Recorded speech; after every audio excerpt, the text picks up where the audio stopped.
मेरी उम्र 18 साल है। मेरी माँ ने घर में एक छोटी सी जेल बनाई हुई थी। मेरी जो भी बहन कोई गलती करती तो मेरी माँ उसे एक रात के लिए जेल में बंद कर देती। सुबह को बहन जब बाहर निकलती तो लंगड़ा लंगड़ा कर चलती। माँ जल्दी से उसे गोली खिला देती और जेल के अंदर पड़े 10 लाख के बैग को उठा लेती। आज मैंने गलती की थी। मेरी बहन मेरी जगह जेल में चली गई और रात जाने के लिए मैं पर्दे के पीछे छुप गई। जैसे ही मैंने जेल में झांका तो मेरे तो रोंगटे खड़े हो गए कि वहाँ तो मेरा नाम यास्मीन है। घर में अम्मी से मिलने उनकी सहेली आई हुई थी तो मेरी बड़ी बहन खुशी खुशी किचन में जल्दी से चाय बनाने के लिए चली गई और दूसरे चूल्हे पर समोसे बनाने लगी। इतनी देर में मेरी दूसरी बहन नाश्ता तैयार करने लगी। एक ट्रे में सारे बर्तन, नमकीन, बिस्किट वगैरह सेट कर चुकी थी और अगले 15 मिनट बाद आबिद सजी सजाई ट्रे को लेकर अम्मी के रूम की तरफ जाने लगी थी। रास्ते में उनका पैर अटक गया और वो दोनों गिर गए। अचानक से शोर सुनकर जब अम्मी बाहर निकली तो आपी को देखकर इनके चेहरे के रंग बदल गए। आपी डरी सहमे से अम्मी को देखने लगी। अम्मी के एक इशारे पर दूसरी बहन आगे आई, आपी को उठाकर ले गई और उन्हें एक कमरे में बंद करके बाहर से कुंडी लगा दी और फिर जल्दी जल्दी से सब कुछ समेटने लगी। ये सब देखकर वो जो सहेली अम्मी से मिलने के लिए आई थी वो जाने लगी और अम्मी से बोली, परवीन कोई बात नहीं, बच्ची को कुछ मत कहना, वैसे ही मैं जाने ही वाली थी। लेकिन अम्मी के चेहरे पर कोई नरमी दिखाई नहीं दे रही थी। इनके चेहरे से साफ साफ पता चल रहा था कि वो बहुत ज्यादा गुस्से में है। अम्मी बोली कि नहीं, इन बच्चों को समझना चाहिए कि इनकी नादानियां क्या जाहिर करती हैं कि इनकी परवरिश परवीन ने की है। नहीं, बिल्कुल नहीं, मैं इनकी हर गलती बचपन से माफ करती आई हूँ, मगर अब बहुत हो गया। अम्मी के लफ्जों में किसी किस्म की कोई ढील नहीं थी। नसीम जो कि अम्मी की दोस्त थी वो भी ठंडी सांस भरकर वहाँ से चली गई, क्योंकि सब जानते थे कि जब अम्मी कोई एक बात कहते या किसी भी चीज के बारे में सोच ले तो कोई उन्हें वापस पीछे हटाने की हिम्मत नहीं रखता। इसके बाद रात को जो कुछ हुआ वो सब हम बहनों को दहला देने के लिए काफी था। अम्मी ने गुस्से में आपी को रात में बाहर निकाला और फिर डांट लगाकर वापस दोबारा उसे जेलनुमा कमरे में बंद कर दिया। उस वक्त आपी की उम्र 20 साल की थी और अम्मी का ऐसा रवैया हमने पहली बार देखा था और उनका ये रवैया हम सबको रोने पर मजबूर कर गया। रात को आपी को उस जेल जैसे कमरे में बंद करने के बाद हम सबको छत पर भेज दिया गया कि कोई भी लड़की नीचे नहीं आएगी। अगर किसी ने अपनी बहन को देखने या बचाने की कोशिश की तो उसके साथ भी यही होगा। हम सब बहनें पूरी रात जागती रही थी क्योंकि ऐसा पहली बार हुआ था। अम्मी ने हमें हर काम सिखाया था, लेकिन पहले कभी गलती करते तो समझाकर छोड़ देती थी। लेकिन इस जेल जैसे कमरे में पूरी रात के लिए बंद करना बहुत खतरनाक था।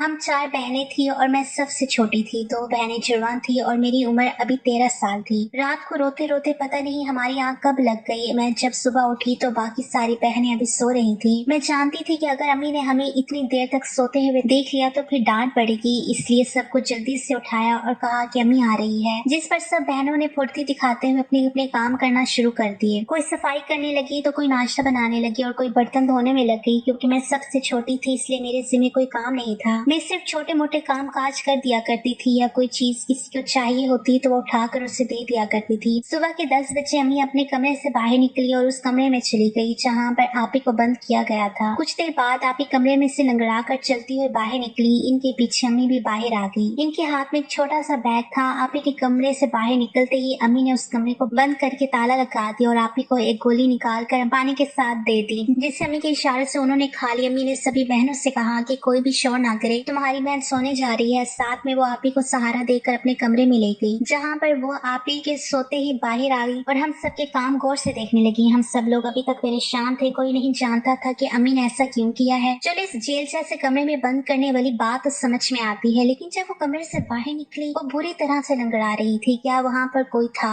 जिसने आपी को पीटा या कुछ और? मैं समझ नहीं पा रही थी। दोपहर को 1 घंटे हम सब बहनों को सोना होता था, लेकिन उस दिन नींद मेरी आंखों से कोसों दूर थी। मैं चाह कर भी नहीं सो पाई। मेरे सामने आपी का बार बार बेबस और मुरझाया हुआ चेहरा सामने आ जाता था और मैं परेशान से करवटें बदलने लगती। अगर आपी की गलती थी तो अम्मी ने इन्हें इतने प्यार से अपने कमरे में क्यों सुलाया? अब एक नया सवाल मेरे दिमाग में घूम रहा था जिसका जवाब मैं कहीं से भी पा नहीं सकती थी। मेरे पापा सारा दिन बाहर बैठे जुए की बाजी पर बाजी लगाते और अम्मी कुड़कुड़ कर कर अपना खून चलाती। उन्होंने पापा को 1000 दफा मना किया था, ये बेटियों वाला घर है, इसके बाहर ऐसी हरकतें मत किया करो, मगर पापा को समझने को तैयार ही नहीं थे। बस सारा दिन जुए में गुजारते और पूरी रात नशा करते। इनकी हालत इस कदर खराब हो जाती कि अम्मी इन्हें पकड़कर घर में लाती, लेकिन वो इन्हें गालियां बकते हुए बाहर निकल जाते। अम्मी फिर से हिम्मत करके इन्हें अंदर बुलाती तो अम्मी को पीटते और मार मार कर वहीं दहलीज पर बेहोशी की हालत में गिर जाते। इस सब तमाशे से पहले अम्मी हम सब बहनों को कमरे में भेज देती और बाहर से ताला लगा देती थी, क्योंकि शायद वो हमें पापा की मार से बचाना चाहती थी। अक्सर पापा शराब के नशे में इतना मदहोश होते कि अम्मी को बेचने की बातें करते करते जो हम कमरे में होकर भी सुनते थे। लेकिन अम्मी सख्त औरत थी, कभी पापा की बातों से नहीं घबराई। इनकी मर्दानगी का ऐसा मुकाबला करती कि पापा दंग रह जाते और पूछते कि परवीन तो औरत है या मर्द, इतनी ताकत तो मुझ में भी नहीं है। लेकिन अम्मी कभी भी इस बात पर ना शर्माई, बल्कि उल्टा गुस्से से कहती, देख साजिद, मेरे पास एक भी पैसा नहीं है जो मैं तुझ जैसे नशे के हाथों पर रखूं। मैंने जैसे तैसे करके ये घर बनाया और मैं तुझे इस घर में रख रही हूँ। तू मेरा एहसान मान, यही बहुत है। अगर तूने कोई तोड़ फोड़ की तो तुझे यहाँ से बाहर निकाल दूंगी। हमारा घर कोई कोठी नहीं था, बस इसमें मार्बल का काम हुआ था और एक अच्छा सा ड्राइंग रूम था और एक छोटा सा जेल जैसा कमरा जिसमें जाते ही बंदे का सांस बंद हो जाए। लेकिन अम्मी के लिए यही कोठी से कम नहीं था, यही कोठी के बराबर था। अम्मी की ऐसी बातें सुनकर पापा फिर बीन बचाने लगते हैं, कहते कि परवीन थोड़े से तो पैसे दे दे मुझे। तो चाहती है कि तेरा शौहर जुआ खेलने बैठे तो एक पैसा भी उसकी जेब से ना निकले। लेकिन अम्मी की ना कभी हाँ में नहीं बदली थी। रात के नशे में जब पापा अम्मी को मारते तो अम्मी अलमारी में पड़े सारे पैसे पापा को दे देती थी। लेकिन अगले दिन अम्मी के पास फिर ढेरों पैसे होते थे। हम सब बहनें हैरान तो होती कि पापा भी नहीं कमाते और अम्मी भी कोई काम नहीं करती, लेकिन फिर इतने पैसे कहाँ से आ जाते हैं। मगर ये बात अम्मी से पूछने की किसी में भी हिम्मत नहीं थी। हम सब अम्मी से बहुत ज्यादा डरते थे और ये खौफ दुगना हो जाता जब पापा हमारे सामने आ जाते। एक तो वो हर वक्त नशे में रहते और दूसरा अम्मी भी बहुत ज्यादा बुरा मानती थी कि तुम्हारे पापा के सामने तुम में से कोई भी नहीं आए, तुम अपने पापा के सामने कम से कम आने की कोशिश करो और जब वो नशे में हो तो बिल्कुल ही दरवाजा बंद करके बैठ जाओ। हम सबको अम्मी की बात हर हाल में मानी होती थी। अम्मी हम सबको छत पर सुलाकर जिस कमरे में आपी को बंद किया था उस कमरे में ताला लगा देती और खुद बाहर बैठी रहती। हम सब बहनों ने एक दो बार आपी से पूछने की कोशिश की थी, तुम्हारी टांग को क्या हुआ था, तुम क्यों लंगड़ा रही थी, जिस पर वो चुप करके सर झुका गई और कुछ नहीं बोली। आपी की खामोशी पर सारी बहनों ने उनसे पूछना ही बंद कर दिया। लेकिन मेरे अंदर बहुत सी बातें चल रही थी। मैंने तकरीबन आपी से 3 दिन सर खपाया लेकिन वो टस से मस नहीं हुई और मुझे कुछ भी नहीं बताया। आखिर एक दिन जब मैंने उन्हें बहुत ज्यादा तंग किया तो उन्होंने मेरे मुंह पर एक थप्पड़ मार दिया, चलाकर बोली, तुम अभी छोटी हो, अच्छे से काम किया करो, किसी काम में कोई गलती मत करना वरना मेरी जैसी सजा तुम्हें भी मिलेगी। और अब खुदा की कसम है तुम्हें मुझसे मत पूछना कि क्या हुआ था मेरे साथ। मैं अपना सवाल भूल गई और मैं बहुत ज्यादा गुस्सा हो गई आपी से और गुस्से में ही कमरे से बाहर आ गई। मुझे इतना ज्यादा गुस्सा आ रहा था और उसके साथ रोना भी आ रहा था। बार बार दिल में यही बात आती कि क्या था, बस मैंने तो यही पूछा था कि तुम लंगड़ा कर क्यों चल रही थी, ऐसे क्या सजा दी अम्मी ने। मगर उसने कितनी जोर से थप्पड़ मारा, अब कभी मैं उनसे बात नहीं करूंगी। इसी तरह रोते रोते मैं सो गई। मुझे लगा था कि मेरी बात ना करने से मेरी बहन को फर्क पड़ेगा, मगर उसे तो किसी चीज से भी फर्क नहीं पड़ता था सिवाय अम्मी के एक इशारे पर वो खड़ी हो जाती, अम्मी के एक इशारे पर वो बैठ जाती। अब अम्मी रोज ही उसके कामों में ही खामियां निकालती। अगर कहीं मिट्टी का एक जरा भी दिखाई पड़ जाता तो अम्मी आपी को उस कमरे में भेज देती और अगले दिन बेचारी लंगड़ाते हुए चलकर बाहर निकलती। मुझे ये देखकर आपी के लिए तरस भी आता था और अम्मी के लिए नफरत बढ़ जाती थी। अगर सजा ही देनी थी तो फिर सुबह को आराम के गोले क्यों खिलाती थी। बेचारी आपी पर मेरा गुस्सा भी 6-7 दिन में खत्म हो चुका था क्योंकि मुझसे बहन की तकलीफ देखी नहीं जाती थी। एक दिन जब मेरी दूसरी बहन आलिया से सब्जी जल गई तो अम्मी बहुत ज्यादा गुस्सा हुई और रात के वक्त मेरी उस बहन को भी उस कमरे में बंद करके ताला लगा दिया। खुद हम सब बहनों को छत पर भेजकर खुद बाहर कुर्सी रखकर बैठ गई। हम सब बहनों को आदत हो चुकी थी तो हम सब बहनें सो गई। मगर रात को वॉशरूम करने के लिए जब मेरी आंख खुली तो बड़ी आपी घुटनों में सर दिए बैठी थी। मुझे लगा शायद इनकी टांगों में दर्द हो रहा है, तभी वो ऐसी बैठी है। जल्दी से आपी के पास गई और उनका सर उठाया तो वो बेआवाज बहुत बुरे तरीके से रो रही थी। मैं घबरा गई कि ज्यादा दर्द ना हो रहा हो, वैसे भी पापा नशा करके पड़े हुए होंगे तो आपी को डॉक्टर के पास कौन लेकर जाएगा। आपी क्या हुआ है, दर्द हो रहा है, मैं अम्मी को बुलाऊं। आपी ने मेरी पहली बात पर कोई जवाब नहीं दिया, लेकिन जब मैंने अम्मी को बुलाने की बात की तो वो चौंक गई और जल्द से अपने आंसू पोंछ लिए। कहने लगी, नहीं यास्मीन, अम्मी को नहीं बुलाना और मुझे दर्द नहीं हो रहा, मैं किसी और वजह से रो रही हूँ। ये बात सुनकर मेरा शक फिर से अंगड़ाई लेकर जाग चुका था। और कौन सी बात है आपी, मुझे भी बताओ। मैं धीरे से आपी के और करीब हो गई क्योंकि मुझे ऐसा लग रहा था कि आज आपी मुझे सब कुछ बता देंगी। तभी मैं इतने जोश में आ गई थी, लेकिन ऐसा नहीं हुआ। उसने फिर एक बार मेरी उम्मीदों पर पानी फेर दिया और मुझे कुछ भी नहीं बताया। वो मुझसे सिर्फ इतना बोली, यास्मीन तुम कोई भी गलती कभी मत करना, इतना अच्छा काम करना कि तुम्हें अम्मी कभी भी कोई भी सजा ना दे सके। मैं इनकी बातें ध्यान से सुन रही थी। फिर पूछा, आपी तुम क्यों रो रही हो। मैं इनकी बात पर बहुत ज्यादा हैरान थी। तभी आपी के दिल से मचलता हुआ सवाल जुबान पर ले आई, कुछ नहीं, बस मुझे आलिया की फिक्र है जिसे अम्मी ने कमरे में बंद कर दिया है, मैं इसलिए रो रही हूँ। बेचारी कैसे रहेगी वहाँ। मुझे आपी की बात सुनकर दुख तो हुआ, लेकिन मैंने कहा, तुम भी तो देखो, आलिया ने सब्जी कितनी बुरे तरीके से जलाई और नतीजे में हमने आज रात का खाना भी नहीं खाया। मुझे सब्जी जलने का बहुत बुरे तरीके से दुख था। आज मेरे मनपसंद का खाना बन रहा था जिसकी वजह से अम्मी ने उसको कमरे में बंद कर दिया था। मुझे मेरे दुख में आलिया की सजा भी सही लग रही थी। मेरी बात पर आपी की रोती हुई आंखें एकदम से छोटी हुई और फिर अगले ही पल उन्होंने मेरी कमर पे एक जोरदार घूंसा मार दिया। इतनी खुद गर्ज हो तुम यास्मीन। उधर तुम्हारी बहन बहन को सजा मिल रही है और तुम ऐसी बातें करके मेरा दिल जलाने पर तुली हुई हो। खुदा से दुआ करो कभी तुम पर ये वक्त ना आए जब तुम्हें पता चलेगा कि असली गम क्या होता है। मेरा सारा गुस्सा चाह की तरह बैठ गया। मैं अपनी आपी को घूरती हुई वापस अपनी जगह पर आकर लेट गई। मैं ये कहती हुई लेट गई और कहने लगी, मुझसे अब अपने छोटे मोटे काम करवाना आए बड़ी कहीं से मेरी यही परेशानी थी। मैं बहुत ज्यादा जज्बाती थी। अगले दिन जब अम्मी ने आलिया को भी कमरे से बाहर निकाला तो उन्हें एक गोली देकर अपने कमरे में सुला दिया और हम सब बहनों को मना कर दिया कि शोर बिल्कुल भी मत करना। अगर किसी ने शोर किया तो अच्छा नहीं होगा। अम्मी की लफ्ज हमें हमेशा ही डरा देते थे। तो मैं भी दबकर एक कोने में बैठ गई। मैंने सोच लिया था शाम को आलिया से पूछूंगी, वो थोड़ी ना आपी की तरह है जो कि कुछ बताए ही ना। मुझे यकीन है आज सब कुछ पता चल जाएगा। लेकिन मेरी किस्मत शाम को जब आपी सोकर बाहर निकली चुपचाप घर के काम में बिजी हो गई। मैं जो कामों से दूर भागती थी जल्दी से अपनी बहन के हाथ पटाने लगी और बातों ही बातों में पूछा, आलिया क्या हो रहा है, आपकी टांग में ज्यादा दर्द हो रहा है? तो मैं दबा दूं लेकिन दूसरी तरफ बिल्कुल खामोशी थी। मैंने 3-4 बार यही बात पूछी लेकिन जब वहाँ से कोई जवाब नहीं आया तो मैं गुस्से से बोली कि पता नहीं खुदा बड़ी बहनें बनाता ही क्यों है, जिससे कुछ भी पूछो बस चुप ही खड़ी है। बड़ी आपी से पूछा तो वो कुछ नहीं बताती, तुमसे पूछो तो तुम भी चुप हो। मेरी बात सुनकर उन्होंने बहुत दुख से कहा, यास्मीन अगर हम इसी एक ही बात का जवाब नहीं दे रहे तो क्या ये अच्छी बात नहीं? तुम ये सवाल बार बार ना करो। इन सब बातों का जवाब ना देने की भी एक वजह है और तुम अभी बहुत छोटी हो। फालतू सवाल जवाब करने से अच्छा है तुम अच्छे से काम किया करो, पर इतना करो कि कभी तुमसे कोई गलती ना हो। इतना कहकर आलिया की आंखों में आंसू आ गए और मैं भी डर कर वहाँ से चली गई। ये क्या हर कोई दुआ ही करवा रहा था कि मुझसे कोई गलती ना हो? क्या पता मैं कैसी भयानक सजा देती हूँ, इसलिए बेहतर है मुझे सच में कोई गलती नहीं करनी चाहिए। मैं रात को लेटे हुए ये सब सोच रही थी जब इन बातों ने मुझे डरा कर रख दिया। अगली सुबह उठी तो हमारे घर में मजदूर काम कर रहे थे। हम सब बहनें बहुत हैरान हुई। अभी 5 महीने पहले ही तो अम्मी ने ये घर गिरा कर दोबारा बनवाया था, फिर अब क्यों मजदूर बुलवाए गए हैं? मैंने अम्मी से पूछा तो उन्होंने मुझे गुस्से वाली निगाह से घूरा और सख्त लहजे में बोली, अंदर जाओ। मैं अम्मी से डर कर अंदर कमरे में चली गई। हमारे घर में अगर कोई अनजान मर्द आता तो हमारी अम्मी ने सख्ती से मना कर रखा था, इसके सामने किसी को भी नहीं आना, सब लड़कियां अंदर रहेंगी। लेकिन मैं खुद को सबसे छोटी समझती थी, इस बात का फायदा भी उठा लेती थी। बाकियों के मुकाबले अम्मी मुझसे जरा नरमी से बात करती थी, लेकिन इतनी भी नहीं कि मैं सर पर ही चढ़ जाऊं। हम पूरा दिन कमरे में रहते और खाना भी कमरे में ही खाया करते। अम्मी ने खाना होटल से मंगवाया और हमें कमरे में ही दे दिया। मैं अंदर एक ही कमरे में बैठ बैठ कर थक चुकी थी, लेकिन हम सब इस बात से अनजान थे कि वो आखिर क्या बनवा रही है, ऐसा क्या खास है। लेकिन ये राज भी रात को खुला, वो भी पूरा नहीं, बस आधा अधूरा। रात को मजदूरों के जाने के बाद जब हम बाहर आए तो एक कमरे में सरिये बंधे हुए थे। जिस कमरे में अम्मी बहनों को बंद करती थी वो अजीब सा हुआ पड़ा था और उसे काफी बड़ा भी कर दिया गया था। उसे पिछली गली तक लंबा किया गया था। मैंने एक दफा फिर हिम्मत की क्योंकि मुझे ये बात हजम नहीं हो रही थी। जब तक मैं जा नहीं लेती मुझे सुकून नहीं मिलना था। मैं अब तो बता दो क्या बनवा रही हो? पर वो बोली, तुझे मैंने मना किया था ना, तो क्यों आई है मजदूरों के सामने? आज के बाद कोई गलती की ना तो टांगे तोड़ दूंगी। तभी एकदम से आपी और आलिया का लंगड़ा के चलना याद आया और मैं डर की वजह से चुप हो गई। अच्छा माफ कर दो अम्मी, लेकिन बता तो दो, मैं बेटी नहीं हूँ तुम्हारी अच्छी वाली, जहाँ पर कुछ और काम नहीं आए वहाँ पर मक्खन लगाना बहुत अच्छा है। मैंने भी यही तरकीब लगाई और मासूम बनकर पूछा तो अम्मी कहने लगी, जेल बनवा रही हूँ तुम सबके लिए, अब जो कोई गलती करेगा वो यही बंद होगी। मुझे लगा अम्मी मजाक कर रही है और इस बात पर मैं हंसने लगी, लेकिन वो मजाक नहीं कर रही थी, वो सच कह रही थी। तभी मेरे हंसने पर नाराज होकर बोली, यास्मीन ये बदतमीजी, अगर अम्मी कोई बात कहे तो दांत नहीं निकालते बल्कि उसे गौर से सुनते हैं और इस पर चलने की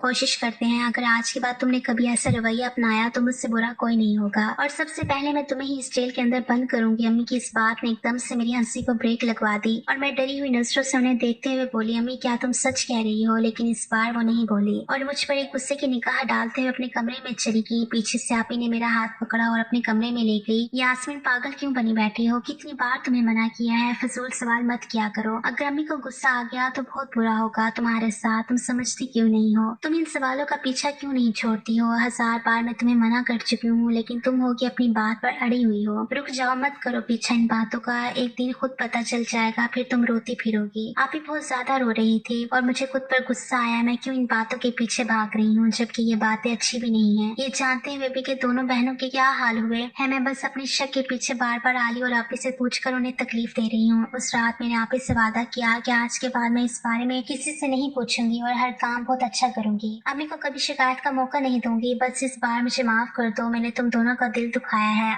आप इस बात से बहुत ज्यादा खुश हुई। अपने बेड के नीचे से 1000 रुपए निकाल कर मुझे दिए। मैं हैरान रह गई, इनके पास इतने सारे पैसे कहाँ से आए? अम्मी तो हम में से किसी को भी खर्चा नहीं देती थी। मैंने इनसे पूछा तो मुस्कुरा दी और बोली, तुमने देखा है ना कि जब मैं कमरे से बाहर आती हूँ तो मैं 1000 के कितने नोट उठाती हैं। मैंने इस बात पर जल्दी से सर हाँ में हिला दिया। आप कहने लगी, मैंने भी इन्हीं पैसों पैसों में से कुछ उठा लिए थे, अब मैं ये तुम्हारे हुए क्योंकि तुम मेरी बात मान रही हो, और अगर तुमने मुझसे किया वादा तोड़ा तो मैं उसी दिन तुमसे हमेशा हमेशा के लिए खफा हो जाऊंगी और कभी बात नहीं करूंगी। मैंने इन्हें यकीन दिलाया कि कभी भी ऐसा नहीं होगा कि मैं तुम्हारे साथ किया हुआ वादा तोड़ूं। मैंने उस रात सबको ये यकीन दिला दिया कि इस बारे में आज के बाद कोई बात नहीं करनी। अगर मैं ऐसे ही पूछती रही तो अम्मी मुझे ही जेल में ना डाल दे। अगले दिन फिर अम्मी ने हम सबको कमरे में बंद कर दिया क्योंकि पापा अपने किसी दोस्त के पास गए थे और सुबह के वक्त वापस आए थे। उस दिन भी पापा ने अम्मी से पैसे मांगे और अम्मी ने देने से मना कर दिया, जिस पर दोनों के बीच में एक बहुत बड़ा झगड़ा हुआ। यहाँ तक कि पापा अम्मी को मारने पीटने लगे और अम्मी पापा से अपना बचाव करने की कोशिश करने लगी, लेकिन पापा ने साथ पड़े गुलदान को उठाया। जैसे ही वो गुलदान अम्मी के सर पर मारने के लिए आगे बढ़े वैसे ही उनका पैर बुरी तरह से फिसल गया। पैर फिसलते ही पापा का खुद का सर जमीन पर लगने से फट गया। अम्मी जल्दी से गली में ही मौजूद डॉक्टर के पास गई। डॉक्टर ने बताया कि पापा का इंतकाल हो चुका है। ये सुनकर अम्मी बहुत ज्यादा रोई और हम सब बहनों को भी कमरे से निकाल दिया कि जिस आदमी से मैंने तुम्हें छुपाने की कोशिश की आज वो इस दुनिया में नहीं रहा। अब कोई जरूरत नहीं तुम लोगों को छुपने की। बाहर आओ, आकर देखो अपने पापा को। मैंने उस दिन अम्मी को पहली बार रोते हुए देखा था, वरना वो तो परेशानी में भी अपने माथे पर एक बल पड़ने नहीं देती थी। हम सब बहनें हमेशा पापा से दूर रही, लेकिन मुझे भी बहुत ज्यादा रोना आ रहा था। आखिर जो भी थे जैसे भी थे हमारे पापा थे। पापा के इंतकाल के तीसरे दिन अम्मी की हालत ठीक हो गई और घर में जो जेल बनने का काम अधूरा रह गया था, मजदूर उस काम को पूरा करने के लिए वापस आ गए। देखते ही देखते 5 दिनों के अंदर जेल तैयार हो चुकी थी। अम्मी अब बहुत खुश रहा करती थी। रोज ही सब बहनों का काम देखती और जरा सा भी खराबी नजर आती तो उसे जेल में भी डाल दिया करती थी और फिर अगले दिन जेल से निकालती और बहन को गोली खिलाकर सुला देती और खुद हजारों के नोट उठा लिया करती। इस तरह 5 साल हो गए और अब सब बहनें अम्मी की ये सजा पा चुकी थी, सिवाय मेरे, क्योंकि मैं कभी कोई काम नहीं करती थी और ना ही मेरी बहनें मुझे करने देती थी। अगर मैं किसी काम को हाथ लगाती तो वो रोक देती या वो काम छीन कर खुद करने लगती। मुझे बहुत अजीब लगता कि हमेशा ये सब मुझे एक छोटी बच्ची समझते रहेंगी। मैं 18 साल की हो चुकी हूँ, कम से कम अब तो कोई काम करने दे। लेकिन इन सब का यही जवाब होता, अगर तुमसे कोई गलती हो गई तो अम्मी तुम्हें भी वो सजा देंगी। मेरा दिल बहुत मचलता था कि इनसे पूछूं कि आखिर ऐसी कौन सी सजा है जिससे तुम सब इस कदर डरती हो, मगर आप ही से किया हुआ वादा भी बहुत अच्छी तरह याद था मुझे। मैं उससे भी तोड़ नहीं सकती थी। अब सिर्फ एक ही हल था, मैं काम करूं और अम्मी मुझे सजा के तौर पर जेल में बंद कर सके। बहनों का रवैया अजीब ही था, कोई भी मुझे काम को हाथ लगाने नहीं देती थी। मेरा शक भी 7 आसमान पर पहुंच गया। एक दिन मैंने खाना खाया, जल्दी से शीशे के गिलास में पानी पीकर गिलास को हाथ मारा, जिसके नतीजे में अगले ही पल गिलास टूट गया। अम्मी गुस्से से मेरी तरफ आई, लेकिन अगले ही पल उनके चेहरे पर अजीब से मुस्कुराहट थी। उन्होंने मुझे जेल में बंद करने को कहा और कहा अच्छी तरह खा पी लो, बाद में पूरी रात कुछ भी नहीं मिलेगा। मैंने किचन में जाकर अच्छी तरह खाना खाया तो मेरे पीछे मेरी एक बहन चली आई और मेरा दुपट्टा ओढ़कर खुद उन्होंने घूंघट निकाल लिया। मैं चीख पड़ी कि नहीं मुझे खुद जाना है, जिस पर वो बोली अच्छा मुझे जाने दो, ऐसा करो उधर पर्दे के पीछे छुप जाना तो तुम्हें सब पता चल जाएगा। अम्मी ने जैसे ही बहन को जेल में डाला, चालाकी से मैं भी अंदर घुस गई और पर्दे के पीछे छुप गई। जेल बंद होने के बाद मेरी तो जान निकल गई। वहाँ की दीवार एक तरफ को खुलने लगी, सामने ही सामने खूबसूरत कमरा था जिस पर जमीन पर कालीन बिछा हुआ था और इधर उधर तकियों के साथ अलग अलग मर्द बैठे थे। थोड़ी देर बाद ही एक लड़की मेरी बहन को दूसरे पर्दे के पीछे लेकर गई। जब बहन वापस आए तो वो बहुत ज्यादा खूबसूरत लग रही थी, किसी दुल्हन की तरह। फिर गाना बजने लगा और मेरी बहन उस गाने पर नाचने लगी। वो पूरी रात नाचते रही और मैं रोते हुए अपनी बहन को अपने हिस्से की सजा सहते हुए देखती रही। फिर आखिर जब सुबह हुई तो आदमी एक एक करके वहाँ से जाने लगी, लेकिन जाने से पहले सब अपने हिसाब के मुताबिक हजारों के नोट रखकर जा रहे थे। मेरी बहन नाच नाच कर इस कदर थक गई, जब अम्मी ने जेल का दरवाजा खोला तो उसे चला ही नहीं जा रहा था। वो लंगड़ाती हुई बाहर निकली, मैं भी चुपके से उनके पीछे बाहर निकली। मैं बहुत जुनूनी लड़की थी। मेरी सब बहनों ने ये सुन तो बर्दाश्त कर लिया था, लेकिन मेरे लिए आंखों देखा निकलना किसी भी सूरत में मुमकिन नहीं था। मैंने सोच लिया था कि आज रात को अम्मी के किए की सजा उनको जरूर दूंगी। आज भी मैंने गलती की। अम्मी ने मुझे बेचना चाहा, बाकी बहनों ने मना कर दिया कि हम चले जाते हैं, लेकिन मैंने जिद करी और खुद जेल के अंदर गई। रात को वहाँ जाने से पहले मैंने एक बहुत बड़ा कदम भी उठा लिया था, और वो भी ये कि हमारे मोहल्ले में ही एक सास ने अपनी बहू को मारा था। तो मीडिया वाले आए थे, जाते वक्त मैंने उनका कार्ड गली में गिरा पड़ा हुआ उठा लिया था और न जाने कैसे बचपन से वो कार्ड मेरे पास रखा हुआ रह गया था। पापा क्योंकि मर गए थे तो मैंने उनका मोबाइल उठाकर मीडिया वालों का नंबर मिलाया, उन्हें सब कुछ बता दिया। ये भी बताया कि आज रात आपको अपनी आंखों से सच का पता चल जाएगा। वो लोग मेरी बात पे यकीन करके आ गए और जैसी अम्मी मुझे जेल में लेकर गई, वो भी पीछे कैमरा लिए चले आए और अम्मी की करतूतों को कैमरे में रिकॉर्ड कर लिया। अम्मी बहुत घबरा गई, बार बार मुझे गुस्से से देखते हुए अपने सीने से लगाने लगी कि मेरी बेटी तो पागल है वगैरह वगैरह। मीडिया वालों ने पुलिस को भी बता दिया और अगले 4 घंटों में अम्मी जेल के अंदर बैठी थी। मेरी सब बहनें मुझसे बुरी तरह नाराज थी कि अम्मी के साथ ऐसा क्यों किया, मगर मैं चुप थी। मैंने कोई जवाब नहीं दिया, मैं बस अपनी बहनों को बचाना चाहती थी। अगले दिन एक लेडी पुलिस ने हमें बताया उस औरत ने जुर्म किया है तुम लोग उसकी बेटियां नहीं हो, बल्कि उसने एक अलग अलग जगह से तुम्हें उठाया है सिर्फ ये कारोबार करने के लिए। उसका शौहर भी खुद की मौत नहीं मरा, बल्कि उस औरत ने खुद उसे मारा है, क्योंकि वो तुम सबको बेचना चाहता था, जबकि ये औरत उम्र भर की कमाई खाना चाहती थी। ये बात सुनकर हम सब बहनों पर गम का पहाड़ टूट पड़ा। पुलिस ने कहा कि वो हमारे असली माँ बाप के पास तक पहुंचा देगी, लेकिन हम सब ने मना कर दिया और हम सब ने एक साथ रहने का सोचा कि हम बहनें कभी अलग नहीं होंगी, हम हमेशा एक साथ ही रहेंगी। दोस्तों, उम्मीद करती हूँ आपको हमारी कहानी पसंद आई होगी। कहानी पसंद आई है तो वीडियो को लाइक करें, चैनल पर नए हैं तो चैनल को सब्सक्राइब करें और हाँ, नोटिफिकेशन बेल को जरूर दबाएं ताकि अगली अपडेट सबसे पहले आपको मिले। शुक्रिया।